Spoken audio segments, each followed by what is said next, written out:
Oke, assalamualaikum warahmatullahi wabarakatuh. Perkenalkan, nama saya Raihan Anska Kadafi dari kelas 10-4. Kali ini saya akan bahas tentang definisi bank, fungsi bank, jenis bank, prinsip kerja kegiatan usaha, produk bank, lembaga penjamin simpanan atau LPS, dan OJK. Oke, kita akan bahas langsung ke definisi bank.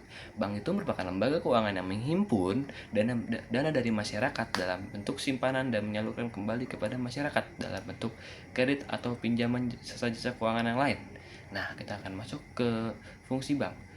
Fungsi bank itu adalah menghimpun dana. Kayak yang kalian tahu tuh, menghimpun dana tuh kayak bisa lewat dari tabungan, deposito, atau yang lainnya. Dan juga menyalurkan kartu kredit. Kredit maksudnya. Bank juga menyediakan jasa keuangan transfer. Seperti kalian tahu, kalau orang tua kalian tuh misalnya mau transfer ke rekening kalian tuh, pasti orang tua kalian pasti menggunakan transfer jasa keuangan. Dan juga yang terakhir, menjaga kelancaran sistem pembayaran. Nah, kali ini kita akan bahas ke jenis bank. Bank itu ada bank sentral, bank umum, bank BPR atau bank kreditan rakyat, dan terakhir bank asing. Nah, bank sentral itu adalah ibu bank dari negara. Contohnya tuh kalau di Indonesia tuh Bank BI, Bank Indonesia.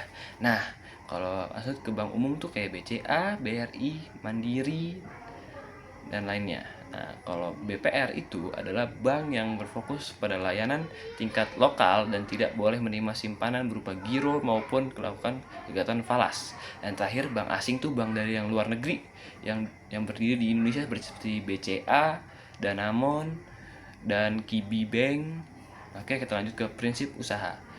Prinsip konvensional menggunakan sistem bunga ya seperti di bank umum. Kalau yang konvensional, kalau di syariah, jadi tuh nggak pakai bunga, itu bener-bener nol bunga, karena di dalam Islam bunga itu diharamkan.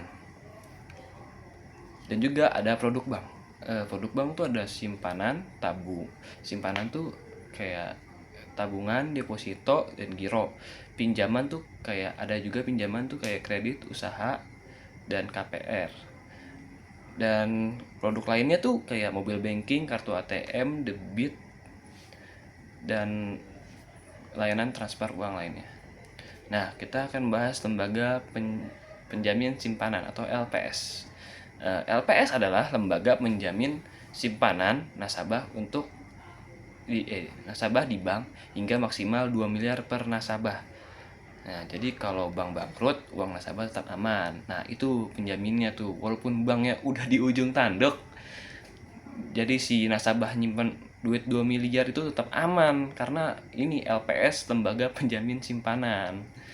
Nah, kita akan masuk ke OJK. Nah, latar belakang OJK, sebelum adanya OJK, pengawasan sektor keuangan terbagi menjadi beberapa lembaga. Tapi setelah krisis keuangan pada tahun 98 dan tahun 2008, pemerintahan sadar butuh lembaga yang terintegrasi dalam independen untuk mengawasi perbankan, pasar modal, dan lembaga keuangan non-bank. Maka dibentuklah OJK, Otoritas Jasa Keuangan, pada tahun 2011. Nah, tujuannya OJK ini menjaga stabilitas keuangan dan melindungi konsumen jasa keuangan dan menciptakan industri keuangan yang lebih sehat dan efisien. Nah, fungsinya mengatur dan mengawasi keuangan bank seperti bank, asuransi, pasar modal, fintech, dan lain-lainnya. Wewenang OJK. OJK itu bisa memberi izin kepada mencabut usaha lembaga keuangan kalau lembaga keuangannya itu kayak seperti yang nggak sah atau yang kurang yang gimana gitu, kayak contohnya pinjolnya tuh nggak terdaftar OJK, maka tuh pasti bunganya tinggi tuh yang kagak terdaftar OJK karena bisa merugikan masyarakat.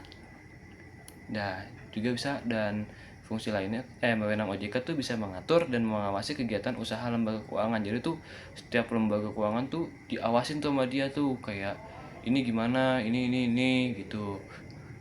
Oke. Selanjutnya tuh ada melakukan pemeriksaan, pengawasan, bahkan penyidikan jika ada pelanggaran. Jadi kalau suatu lembaga ada membuat kesalahan, OJK tuh berhak tuh, harus malah melakukan pengecekan. Kenapa nih bisa ada kayak gini-gini kecurangan? Nah, oke, kita lanjut langsung ke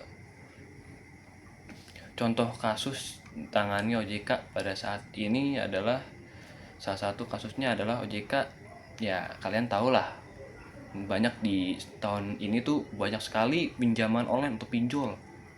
Jadi banyak masyarakat menjadi korban pinjol ilegal secara kasar, menyebarkan data pribadi. Nah gitu tuh. Kalau misalnya nggak terdaftar OJK, bisa si oknumnya itu jahat, menyebarkan data-data kalian, database kalian ditaruh di hacker. Nanti kan yang rugi siapa? Kalian ya, yang udah minjem di eh, pinjol ilegal, udah juga bunganya tinggi. Aduh, bikin stres, ujung-ujungnya bunuh diri. Nah, edukasinya kalau buat perlindungan OJK ini dari kasus yang tadi tuh, OJK tidak hanya melakukan penindakan tapi mengedukasi masyarakat agar tidak terjebak dalam jebakan pinjaman ilegal. Misalnya kampanye waspada investasi dan cek legalitas sebelum pinjam. OJK juga membuka layanan pengaduan lewat kontak 157 website dan media sosial sehingga masyarakat bisa melapor jika merasa dirugikan. Oke, sekian dari saya. Wassalamualaikum warahmatullahi wabarakatuh.